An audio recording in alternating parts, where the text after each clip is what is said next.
Good. You're finally here. Now help me close this, would you?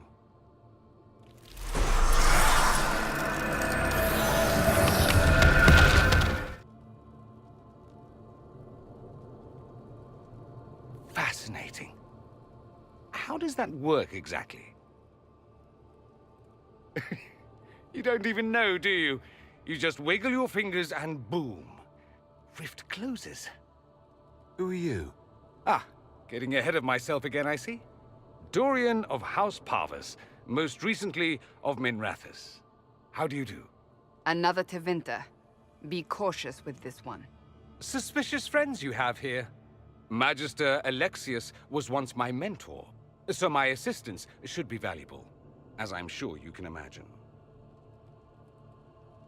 I was expecting Felix to be here. I'm sure he's on his way. He was to give you the note, then meet us here after ditching his father. Alexius couldn't jump to Felix's side fast enough when he pretended to be faint. Is something wrong with him? He's had some lingering illness for months. Felix is an only child, and Alexius is being a mother hen, most likely. Are you a Magister? All right, let's say this once. I'm a mage from Tevinter, but not a member of the Magisterium. I know Southerners use the terms interchangeably, but that only makes you sound like barbarians. Stop talking like you're waiting for applause. Just tell me what's going on. What? There's no applause? Fine. Look, you must know there's danger. That should be obvious even without the note. Let's start with Alexius claiming the allegiance of the mage rebels out from under you. As if by magic, yes? Which is exactly right. To reach Redcliffe, before the Inquisition, Alexius distorted time itself. He arranged it so he could arrive here just after the Divine died. You catch on quick. Manipulating time itself? Many have attempted over the ages, but never once succeeded. The rift you closed here. You saw how it twisted time around itself, sped some things up and slowed others down. Soon, there will be more like it, and they'll appear further and further away from Redcliffe. The magic Alexius is using is wildly unstable, and it's unraveling the world. You're asking me to take a lot on faith. I know what I'm talking about. I helped develop this magic. When I was still his apprentice, it was pure theory. Alexius could never get it to work. What I don't understand is why he's doing it, ripping time to shreds just to gain a few hundred lackeys. He didn't do it for them. Took you long enough. Is he getting suspicious? No, but I shouldn't have played the illness card. I thought he'd be fussing over me all day. My father's joined a cult, Tevinter Supremacists. They call themselves Venatori. And I can tell you one thing. Whatever he's done for them, he's done it to get to you. All this for me? And I didn't get Alexius anything. Send him a fruit basket. Everyone loves those. You know you're his target. Expecting the trap is the first step in turning it to your advantage. I can't stay in Redcliffe. Alexius doesn't know I'm here, and I want to keep it that way for now. But whenever you're ready to deal with him, I want to be there. I'll be in touch. Oh, and Felix, try not to get yourself killed. There are worse things than dying, Dorian. While they're focused on Lavellan, we break the Magister's defenses. It could work, but it's a huge risk. Fortunately, you'll have help. This man says he has information about the Magister and his methods, Commander. Your spies will never get past Alexius's magic without my help. So if you're going after him, I'm coming along. The plan placement. Interesting. It's probably not what Alexius intended. The rift must have moved us to what? The closest confluence of arcane energy? The last thing I remember, we were in the castle hall. Let's see. If we're still in the castle, it isn't. Oh, of course, it's not simply where, it's when. Alexius used the amulet as a focus. It moved us through time.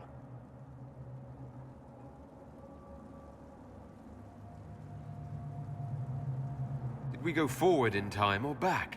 And how far? Those are excellent questions. We'll have to find out, won't we? Let's look around, see where the rift took us. Then we can figure out how to get back. If we can. There were others in the hall. Could they have been drawn through the rift? I doubt it was large enough to bring the whole room through. Alexius wouldn't risk catching himself or Felix in it. They're probably still where and when we left them. In some sense, anyway. What was Alexius trying to do? I believe his original plan was to remove you from time completely. If that happened, you would never have been at the Temple of Sacred Ashes or mangled his Elder One's plan. I think your surprise in the castle hall made him reckless. He tossed us into the rift before he was ready. I countered it. The magic went wild, and here we are. Make sense? It just seems so insane. I don't even want to think about what this will do to the fabric of the world. We didn't travel through time so much as punch a hole through it and toss it into the privy. But don't worry. I'm here. I'll protect you. Alexius mentioned an Elder One in the hall. Do you know who he was talking about? Leader of the Venatori, I suspect. Some magister aspiring to godhood. It's the same old tune. Let's play with magic we don't understand. It will make us incredibly powerful. Evidently, it doesn't matter if you rip apart the fabric of time in the process. What happens if we can't get back? Then we get comfortable in our new present. He wanted to die, didn't he?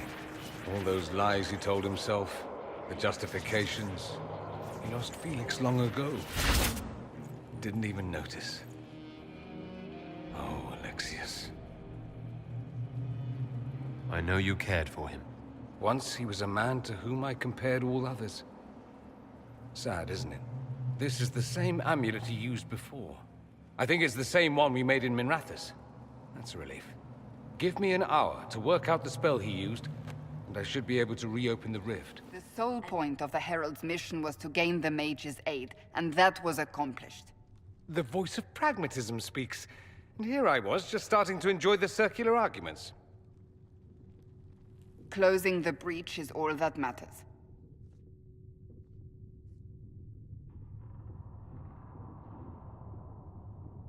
I got a taste of the consequences if we fail. Let's make sure we don't. We will not fail. We should look into the things you saw in this dark future. The assassination of Empress Celine. A demon army. Sounds like something a Tevinter cult might do. Orlais falls, the Imperium rises. Chaos for everyone. One battle at a time. It's going to take time to organize our troops and the mage recruits. Let's take this to the war room. Join us. None of this means anything without your mark, after all. And I'd hoped to sit out the assault on the breach. Take a nap. Maybe go for a walk. What is it they say? No rest for the wicked. Meet us there when you're ready. I'll skip the War Council, but I would like to see this breach up close, if you don't mind. Then you're staying? Oh, didn't I mention? The South is so charming and rustic. I adore it to little pieces. There's no one I'd rather be stranded in time with, future or present. Excellent choice. But let's not get stranded again anytime soon, yes? The Inquisition supports free mages. What's next? Elves running Hallam Sharal? Cows milking farmers? Give me time. I'm sure I'll surprise you. I suspect that's untrue. Unless you strip yourself naked and allow the Chantry to flog you into repentance. Now that would surprise me. I do wonder if you've considered what this support of yours will do. For mages in general, I mean. The Inquisition is seen as an authority. You've given Southern mages license to, well, be like mages back home. If that means they're anything like you, I approve. Ha! There aren't many mages back home like me. I'd believe that. I never fit in. Bloodstains are so difficult to clean, you see. So we're doomed to a future of blood magic, then? Not at first. But you'd be a fool not to see where this could lead. Thing is, the Imperium was once just like the South. Templars, proper circles, all that rot.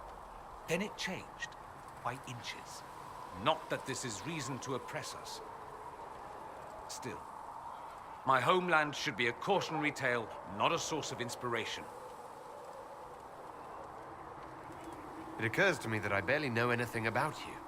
Beyond my being a mage from Tevinter, you mean? Beyond that, yes. And beyond my being so charming and well-dressed, which is obvious to anyone. I'm well aware of your finer qualities, believe me. Of course I believe you. The moment I saw you, I thought, there's a man who knows quality. Now, what was I talking about? Ah, yes, me. I am the scion of House Parvis, a product of generations of careful breeding and the repository of its hopes and dreams. Naturally, I despised it all. The lies, the scheming, the illusions of supremacy. That's Tevinter in a nutshell, isn't it? Needless to say, my family was not happy with my choices. Why would your family be upset with your choices? Because I rejected their idyllic plan.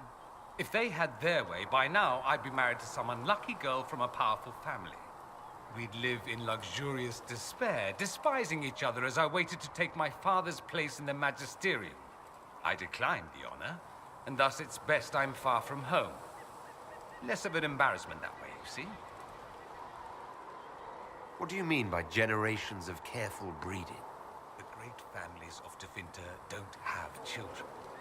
They refine traits, weed out the undesirable, and promote the rest. My mother was chosen for my father because magic runs strongly in her blood. Never mind that they loathed each other. They wanted a son who could become Archon to make House Parvis the envy of the Imperium. They got me. A cautionary tale that you should be careful what you wish for. I'm getting the impression that you don't care much for your homeland. On the contrary, I care for my homeland a great deal. There's so much potential. Sadly, we squander it. We refuse to acknowledge how far we've fallen because pretending is easier. We pretend the Qunari can be beaten. We pretend that we're superior to everyone, even our own people. Not everyone feels that way. I don't. Sadly, we're the minority. Why remain with the Inquisition? Why not go back to Tevinter? I'm not exactly welcome back home. Not that it matters. I'm quite accustomed to being a pariah. It adds to my charm. I can do more for Tevinter here. If the Venatori succeed, it'll set my homeland back 1,000 years. I'm sure some magisters would disagree, but that's why we kill them. I think I've heard enough. That's too bad. I never tire of talking about myself. Have you gone to see Alexius yet? He's in the cells. Not yet, no. I saw him before they locked him up. He looked despondent, broken. Not the man I remember, nor the one I want to. I suppose the Inquisition will judge him eventually. I wonder if there's any chance they'll show him mercy. He hardly deserves it, but for Felix's sake. I can't help hoping there's something left of the man I once knew. Brilliant, isn't it? One moment you're trying to restore order in a world gone mad. That should be enough for anyone to handle, yes? Then, out of nowhere, an archdemon appears and kicks you in the head. What? You thought this would be easy? No, I was just hoping you wouldn't crush our village like an anthill. Sorry about that. Archdemons like to crush, you know. Can't be helped. Am I speaking too quickly for you? I was distracted, that's all. Distracted? By my wit and charm? I have plenty of both. How interesting to find someone so aware of his strengths. I'm a man of many talents. What can I say? I always assumed the Elder One behind the Venatori was a Magister. But this is something else completely. In Tevinter, they say the Chantry's tales of Magisters starting the Blight are just that. Tales. But here we are. One of those very Magisters. A dark spawn. Who does the Imperium say started the Blight? You know how it is. Not us. They say Darkspawn were always there. Magisters and the Blight aren't even related. Is that a surprise? No one wants to admit they shit the bed. But if Corypheus is one of the Magisters who entered the Black City and he's Darkspawn, what other explanation is there? Why does that make you angry? Because the Imperium is my home. I knew what I was taught couldn't be the whole truth, but I assumed there had to be a kernel of it, somewhere. But no, it was us all along. We destroyed the world.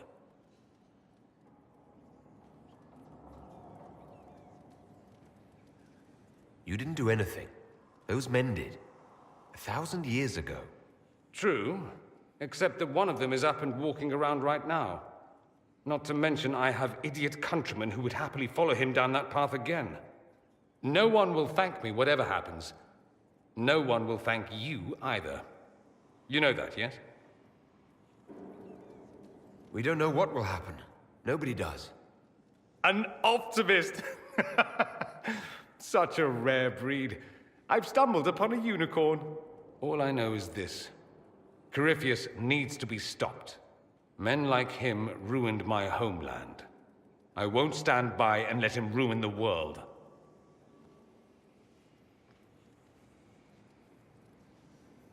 Oh, and congratulations on that whole leading the Inquisition thing, by the way.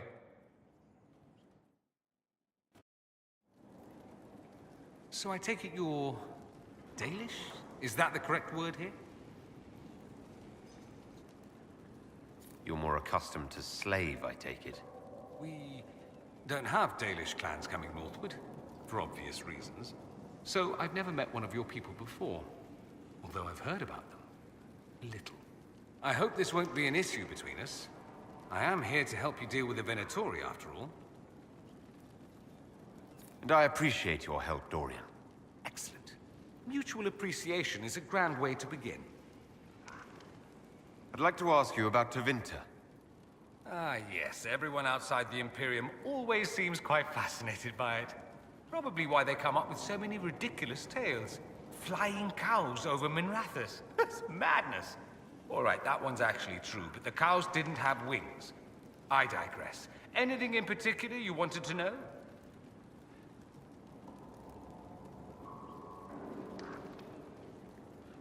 Anyone who talks about the Imperium mentions slavery. It's the center of the slave trade. Ah. That is true. And? Did you have slaves? Not personally, but my family does and treats them well. Honestly, I never thought much about it until I came south. Back home, it's how it is. Slaves are everywhere. You don't question it. I'm not even certain many slaves do.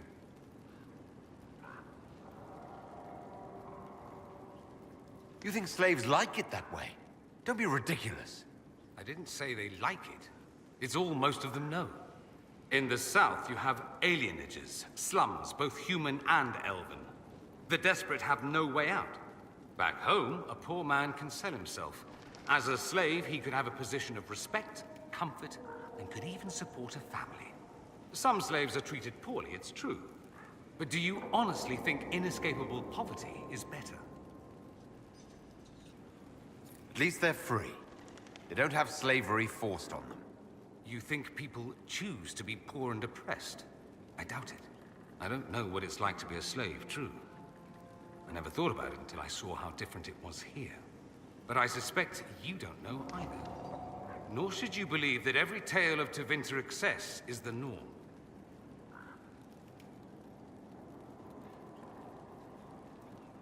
I'm wondering if the Imperium would be a useful ally.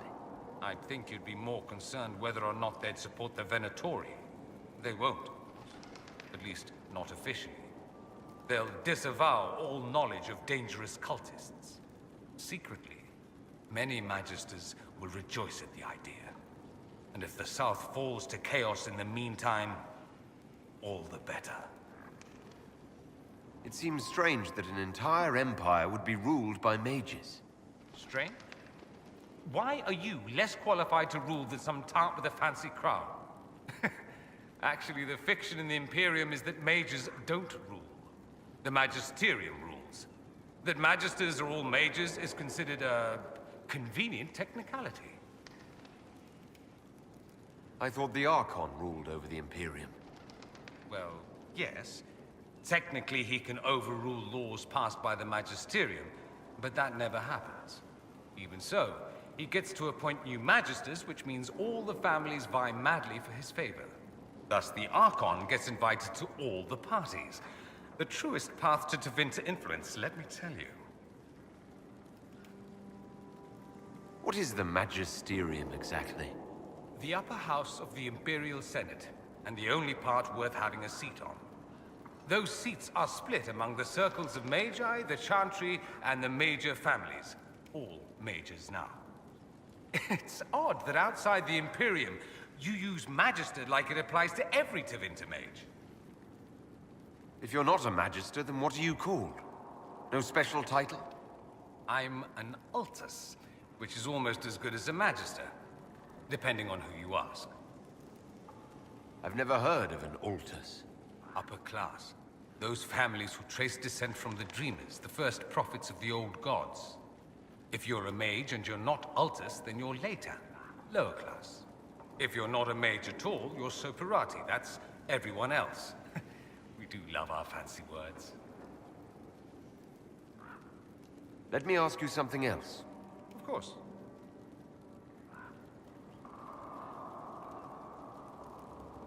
There's an Imperial Chantry, isn't there?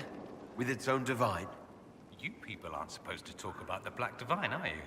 If you mention him outside the Imperium, people make that face, like you're urinating in public. But yes, we do have the Chantry, or a version of it. Night and day comparing it to yours. Do you really call him the Black Divine? We don't call him that, oh no. In the Imperium, he's the true divine.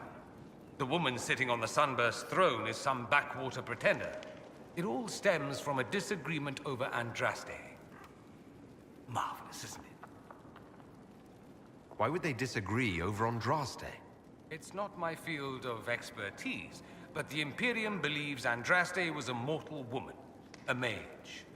Down south, they say, no, she's the bride of the Maker, ascended to his side, divine provenance, a blah blah blah. We feel better believing Andraste was one of us. Makes executing her less damning, you see. So we elected a man as divine, the South declared war, and we've been feuding cousins ever since. So the Imperial Divine is always a man? All the better to distinguish him from that other one, yes. Don't think there aren't a number of female magisters who bristle at that. Why can't they be divine after all? Same reason you never see a man on the Sunburst throne. Because that's how it's always been done. Excellent reasoning. Do you consider yourself Andrastian? The big question. It might surprise you that I do consider myself Andrastian. I simply do not believe in the Chantry. It is a relic, whether back home or here in the South. Something from a bygone age desperately clinging to relevance. It's not an opinion that makes me popular.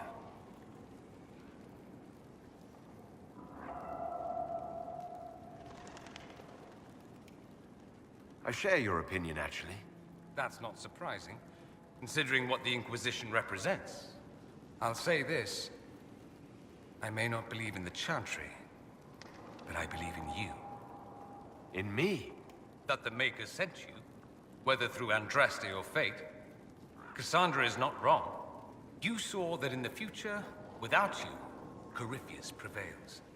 You are our bulwark against evil. You don't seem like the religious sort, to be honest. If you define religious as sitting in a chantry and listening to a blithering hen tell you how to live, then no.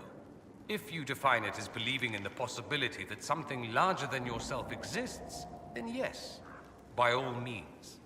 The world is bigger than I, even bigger than you. It laughs at all the things we think we know. The Maker doesn't need me to believe, but I do. The thought of no one at all watching out for us is too frightening. Let me ask you something else. So many questions. Just how often is blood magic used there? Oh, not at all. Not at all. That's what any Magister would tell you. They'd be convincingly offended by the notion, too.